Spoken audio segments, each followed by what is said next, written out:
Leitura do Atos dos Apóstolos. Naqueles dias, Estevão disse ao povo, aos anciãos e aos doutores da lei: homens de cabeça dura, insensíveis e incircuncisos, de coração e ouvido, vós sempre resististes ao Espírito Santo, e como vossos pais agiram, assim fazeis vós.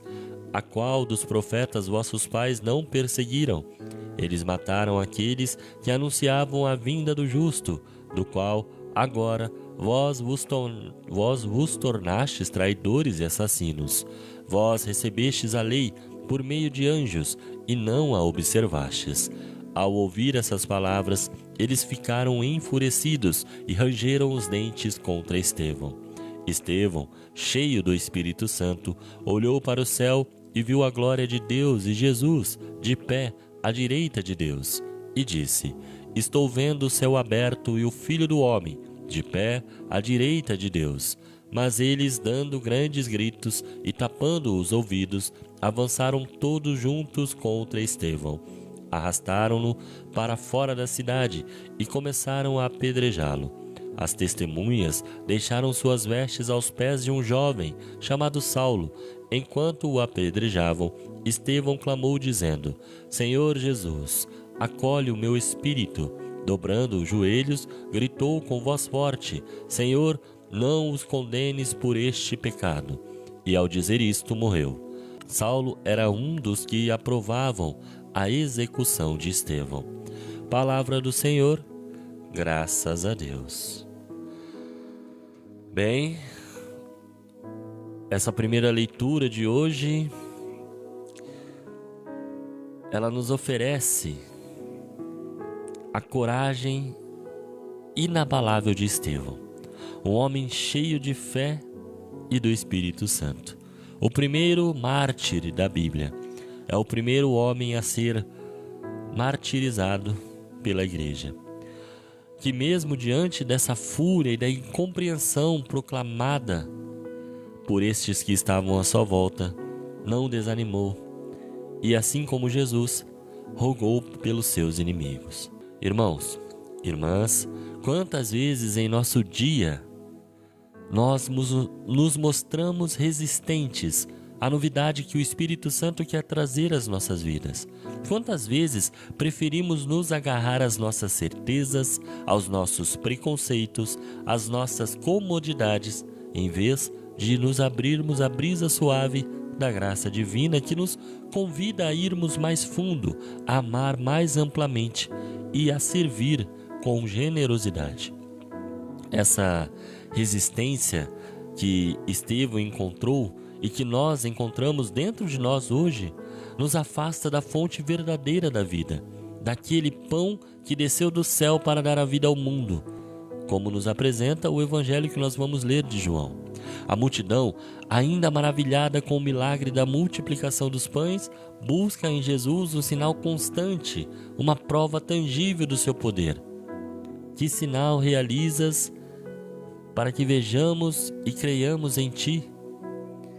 Nossos pais comeram o maná do deserto, como está escrito: deu-lhes a comer pão do céu.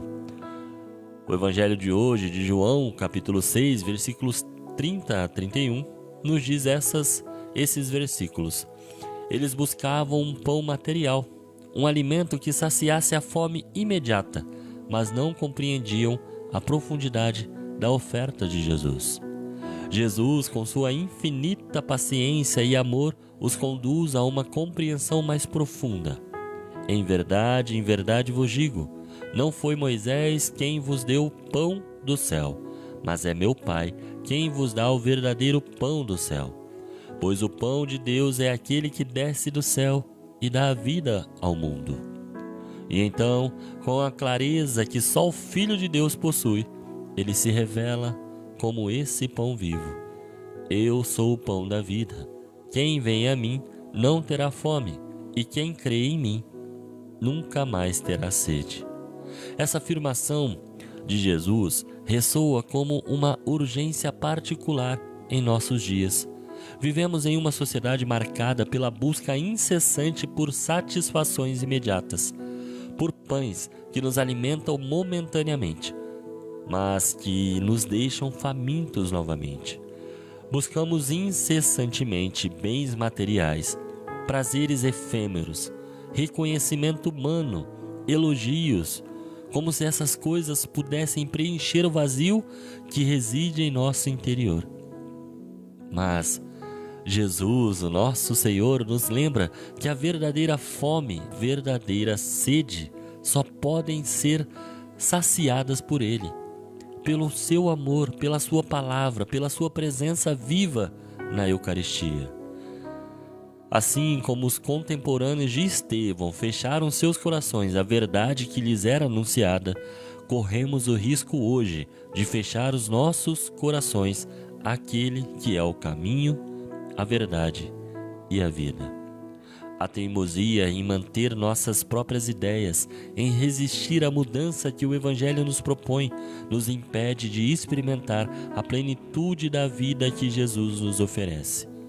A fé, irmãos e irmãs, não se resume a buscar sinais exteriores, a exigir provas tangíveis, provas que possamos tocar.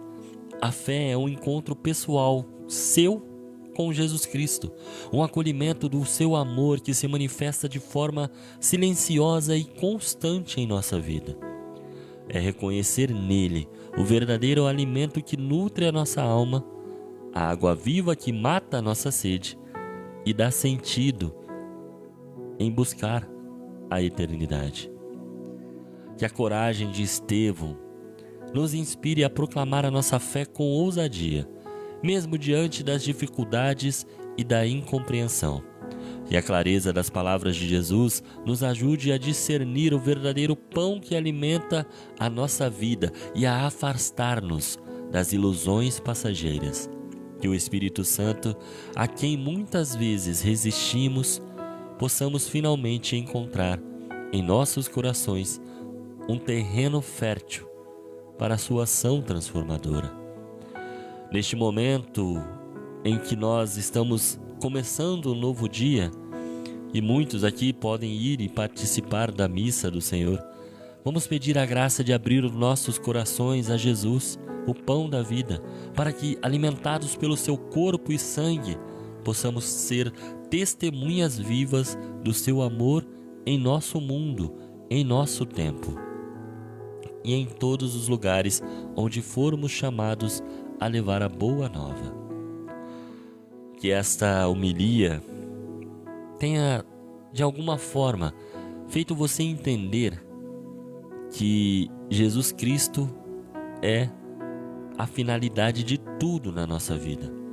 Nós não devemos ir à igreja apenas para comer um pão, gente. A igreja não é padaria. Nós devemos ir à igreja para receber o pão que desceu do céu. Devemos ir à igreja para nos alimentar da sua palavra, do seu corpo, do seu sangue, e sairmos de lá corajosos igualzinho a Estevão, e que ainda sobre pedras saibamos rogar por aqueles que estão nos atacando. Que Deus abençoe você. Que o Espírito Santo te leve por onde Ele quiser. E que você saiba, com o coração fervoroso, seguir a Jesus em todas as áreas da sua vida. Senhor, estivemos aqui reunidos por amor a Jesus Cristo, em nome do Pai, do Filho, do Espírito Santo. Amém.